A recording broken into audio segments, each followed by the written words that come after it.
අයිබෝවන් අද මේ විඩියෝෙන් කතා කරන්න යන්නේ රුපියල් 14999ක්. එහෙම නැත්නම් ආසන්න වශයෙන් රුපියල් 15000ක මිලදී ගන්න පුළුවන් මෙන්න මේ Itel A23 Pro ස්මාර්ට්ෆෝන් එක ගැන. ඉතින් අද මේක අන්බොක්ස් කරලා මේ ගැන ක්වික් රිවිව් එකක් මේ විඩියෝෙන් කතා කරමු.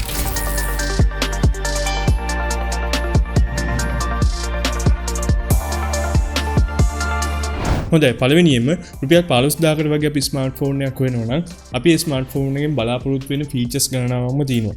ඉතින් ඒ වගේ ස්මාර්ට්ෆෝන් එකක් අපි බලාපොරොත්තු වෙන්න බෑ. ගොඩක් හොඳ ඩිස්ප්ලේ එකක්, ඒ වගේම ගොඩක් හොඳ කැමරා එකක්, ඒ වගේම හොඳ ගොඩක් ලොකු ගේම්ස් ප්ලේ කරගන්න පුළුවන්. ගොඩක් හොඳ පර්ෆෝමන්ස් තියෙන ගේම්ස් අපිට මේ වගේ ස්මාර්ට්ෆෝන් වලින් ප්ලේ කරගන්න හම්බ වෙන්නේ නැහැ. ඉතින් ඒක අයිඩියා එක තියාගෙන අපි මෙලින් මේ Itel A23 Pro ස්මාර්ට්ෆෝන් එක අන්බොක්ස් කරලා බලමු. ඉතින් මේක බොක්ස් එක ගැන කතා කරද්දී මේක ටිකක් පුංචි බොක්ස් එකක්. ඒ වගේම සුපුරුදු පරිදි Itel ලාගේ රතු පාට බොක්ස් එකකින් බලා ගන්න පුළුවන්. ඒ වගේම මේකේ 4G LTE වගේම 5-inch screen එකක් වගේම මේ බොක්ස් එක පිටිපස්සේ main key features කීපයක් බලා ගන්න පුළුවන්. ඉතින් මේකේ සීල් එක අයින් කරලා බොක්ස් එක ඕපන් කරගත්තු ගමන් අපිට මුලින් බලා ගන්න පුළුවන් වෙනවා අපේ device එක. ඊට පස්සේ micro USB cable එකක් බලා ගන්න පුළුවන්. ඒ වගේම මේ ෆෝන් එකේ බැටරි එක බලා ගන්න පුළුවන්. ඉතින් අපිට ඒකෙන් අයිඩියා ගන්න පුළුවන් මෙන්න මේ ස්මාර්ට්ෆෝන් එක removable back design එකක් තියෙනවා කියලා. ඒ වගේ මේ ෆෝන් එකේ warranty card එක වගේම charger එකක් මෙන්න මේ ස්මාර්ට්ෆෝන් එක බලා ගන්න පුළුවන්. මේක stand charger එකක්. ඉතින් ඔන්න ඔය ටික තමයි මේ box එකේ බලා ගන්න පුළුවන් වෙන්නේ. අපි එහෙනම් දැන් කතා කරමු මෙන්න මේ Itel A23 Pro ස්මාර්ට්ෆෝන් එක මොන වගේද කියලා. ඉතින් මම මේක මුලින්ම ඩිසයින් එක ගැන පටන් ගන්නම්. ඉතින් මේකේ සම්පූර්ණයෙන්ම අපිට බලා ගන්න පුළුවන් වෙන්නේ ටිකක් තද නිල් පාට කලර් එකක්. ඒ වගේම මේකේ ලයිට් එක රිෆ්ලෙක්ට් වෙනකොට අපිට ගොඩක් ලස්සනට බලා ගන්න පුළුවන්. ඒ වගේම බෑක් එකේ උඩ පැත්තෙන් මේකේ මේන් කැමරා එකක් වගේම LED ෆ්ලෑෂ් ලයිට් එක බලා ගන්න පුළුවන්. ඒ වගේම මේක බටන් and ports ගැන කතා කරොත් දකුණු අත පැත්තේ volume broker එක power key එක. ඒ වගේම පහලින් අපිට බලා ගන්න පුළුවන් වෙනවා main microphone එක.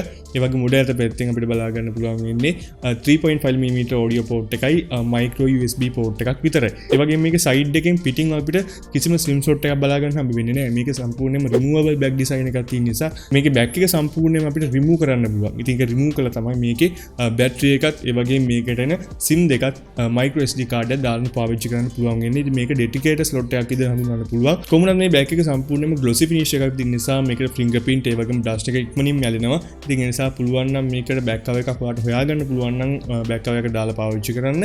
ඒ වගේම මේ build එකටත් ලොකු වරදක් කියන්නේ නැහැ. සාමාන්‍ය ගොඩක් හොඳ මට්ටමේ strong build එකක් මේක බලා ගන්න පුළුවන්. සාමාන්‍ය මේක back එක අයින් කරත් ගොඩක් හොඳ මට්ටමේ back එකක් තමයි ඉන්නේ මේ ස්මාර්ට්ෆෝන් එක බලා ගන්න පුළුවන් උනේ. හොඳයි දැන් අපි කතා කරමු මෙන්න මේ ස්මාර්ට්ෆෝන් එකේ මේ ඩිස්ප්ලේ එක මොන වගේද කියලා. ඉතින් මේක සම්පූර්ණයෙන්ම ගොඩක්ම ලොකු bezel-less design එකක් තියෙන ඩිස්ප්ලේ එකක් නෙමෙයි. ඉතින් මේක අපිට ලොකුවට මුඩින් forehead එකක් වගේම පල්ලෙන් ලොකු chin එකක් බලා ගන්න පුළුවන්. ඉතින් ඒ නිසා මෙන්න මේ ඩිස්ප්ලේ එක අපිට බලා ගන්න පුළුවන් වෙන්නේ අඟල් 5ක SD LCD ඩිස්ප්ලේ එකක්. ඉතින් SD ඩිස්ප්ලේ එකක් කියන්නේ මේකේ resolution එක විදිහට අපිට බලා ගන්න පුළුවන් වෙන්නේ 480කට 854 වගේ ටිකක් අඩු මට්ටමේ resolution එකක් තමයි මේක බලා ගන්න පුළුවන් වෙන්නේ. ඉතින් කොහොමුණත් මෙන්න මේ වගේ price range එකට මේක ටිකක් okay කියලා කියන්න පුළුවන්. සාමාන්‍යයෙන් ඔයා Facebook වගේ පාවිච්චි කරනවා නම් ඒ වගේම එදිනෙදා call ගන්නවා නම් ඒ වගේම YouTube වීඩියෝ එකක් බලන්න උනත් කිසිම ප්‍රශ්නයක් නැහැ. මේක display එක අපිට experience කරගන්න පුළුවන්. ඒ වගේම මේකේ brightness level එකක් ගැන කතා කරත් average මට්ටමේ brightness level එකක් තමයි මේකේ තිබ්බේ. ගොඩාක්ම අවුවකට මේක පාවිච්චි කරන්න නැතුව සාමාන්‍ය normal indoor එකේ ඒ වගේම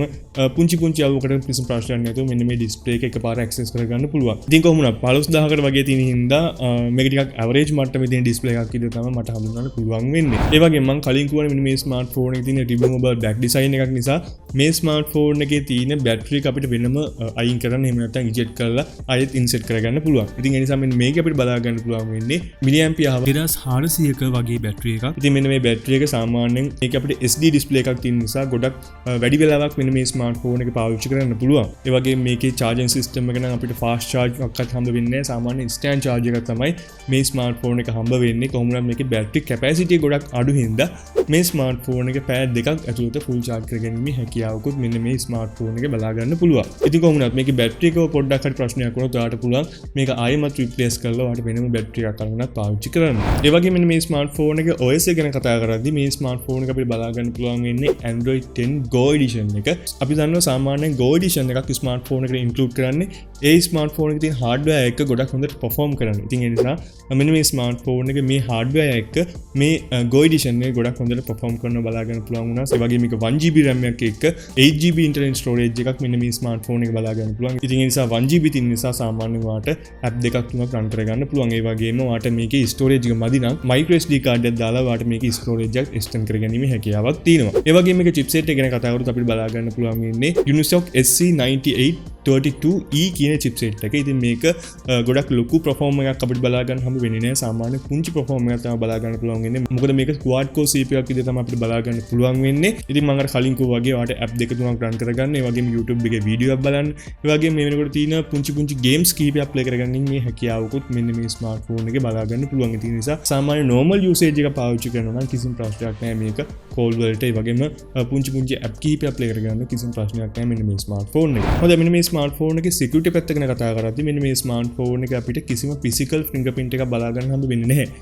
කොහොම වුණත් මෙන්න මේ ස්මාර්ට්ෆෝන් එක අපිට face unlock පාසුකම දීලා තිනවා. ඉතින් ඒක ඇත්තටම ගොඩක් හොඳ දෙයක්. මොකද මෙන්න මේ වගේ price range එකට face unlock තියනවා කියන්නේ ගොඩක් හොඳ දෙයක්. කොහොම වුණත් මේක face unlock එකත් average මට්ටමේ තමයි බලා ගන්න පුළුවන් වෙන්නේ. මොකද ගොඩක් අඳුරු තැන් වල මේක ගොඩක් ලොකුට unlock කිරීම බලා ගන්න හම්බුනේ නැහැ. සාමාන්‍යයෙන් පොඩි හරි එළියක් තියෙන තැනක මෙන්න මේක එකපාරින්ම unlock වෙනවා. මෙන්න මේ face unlock එක බලා ගන්න පුළුවන්. ඒ වගේම අවසානයේ අපි කතා කරමු මෙන්න මේ ස්මාර්ට්ෆෝන් එකේ කැමරා setup එක මොන වගේද කියලා. ඉතින් මේක අපිට බලා ගන්න පුළුවන් වෙන්නේ මේන් කැමරාව 2 මෙගාපික්සල් වයිඩ් කැමරාව බලා ගන්න පුළුවන්.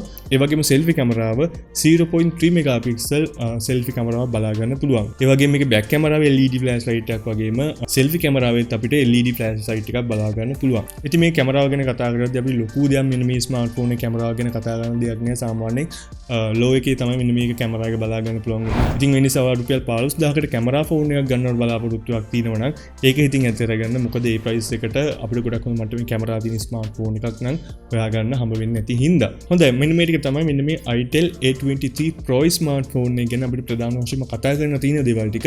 ඉතින් ඇත්තටම මෙන්න මේ ස්මාර්ට්ෆෝන් එක අපිට normal usage එකට පාවිච්චි කරන්න පුළුවන්. සාමාන්‍යයෙන් calls වලට ඒ වගේම ඔය ඇත්තටම FB වගේ යනවා නම් එහෙම නැත්නම් YouTube වීඩියෝ එකක් බලනවා නම් කිසිම ප්‍රශ්නයක් වෙන්නේ නැහැ. හැබැයි ගොඩක් ලොකු ගේම්ස් ඒ වගේම ගොඩක් ලොකු apps වගේ දේවල් මේකේ රන් කරගන්න බෑ කියන දේ මම ඔයගොල්ලන්ට කියනවා. ඉතින් ඇත්තටම මෙන්න මේ ස්මාර්ට්ෆෝන් රුපියල් 15000කට වගේ තියෙන හින්දා මේ වෙනකොට ගොඩක් අඩු මට්ටමේ ෆෝන් එකක් ගන්න කෙනෙක්ට මෙන්න මේක පාවිච්චි කරන්න පුළුවන්. ඒ වගේම මෙන්න මේ ස්මාර්ට්ෆෝන් එක ගැන වට හිතන දේවල්, ඒ වගේම මේ වීඩියෝ ගැන හිතන දේවල් පල්ලෙහෙන් කමෙන්ට් එකක් දාන්න අමතක කරන්න එපා. ඒ වගේම ඔයා තමත් SL section අපේ YouTube channel එක subscribe කරලා නැත්නම් පල්ලෙහා තියෙන රතුපාට subscribe button එක click කරලා ඊට හැපැත්තෙන් තියෙන bell icon එක click කරන්න. ඒතර මම මේ වගේ වීඩියෝ දාපු ගමන් ඔයා ළඟට notification එක ගෙන ගන්න පුළුවන්. ඒ වගේම follow කරන්න මම Instagram එකේ, Facebook එකේ, ඒ වගේම TikTok එකේ. ඉතින් මේ වීඩියෝ බෙල් බටන් වලට ගොඩක් ස්තුතියි. ඉතින් මේ වගේ තවත් වීඩියෝ එකකින් අපි ඉක්මනටම හම්බෙමු.